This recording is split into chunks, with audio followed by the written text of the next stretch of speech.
In case imetokea tu emergency, mtoto kule anaumwa kiasi kwamba analazimika arudi, hiyo emergency mnaitaka vipi? Sawa.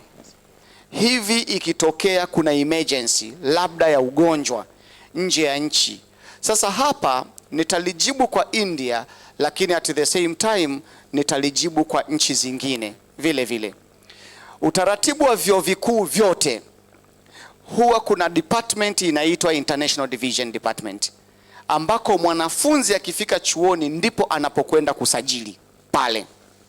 Mwanafunzi ameugua, wa kwanza anayetakiwa kuwa informed ni lazima tu inform International Division kulingana na naumwa, ili wakati unakwenda kutibiwa anaweza kukuambia nenda hospitali hii na usiende hospitali hii, kwa sababu bima ya afya haikavi kwa kila hospitali.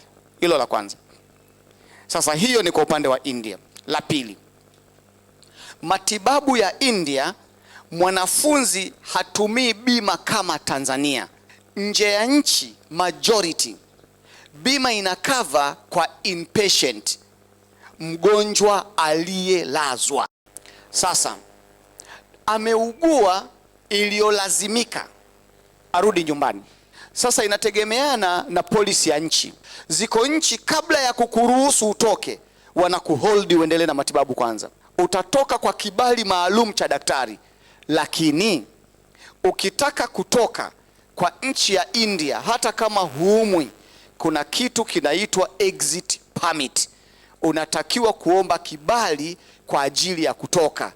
Ikiwa kwa bahati mbaya visa yako ime expire ama resident permit yako ime expire, huruhusiwi kutoka no matter the condition utakaotaka kuiforce, ni mpaka hicho kibali kihuishwe. Nafasi ya Global Education Link ni nini katika eneo hilo? Wanapofika kule nje ya nchi, baada ya kuwa register, tunawaelekeza wanafunzi kuregister katika association za wanafunzi wa Kitanzania walioko katika chuo kile. Tuna inform na kuregister kwenye ubalozi husika. Lakini la tatu, mwanafunzi amekwama popote, anarudi kwa kansela wake ama kwa mzazi. Mzazi unatoa taarifa hapa ofisini, tunamsaidia huyo mwanafunzi kutatua tatizo hilo kule.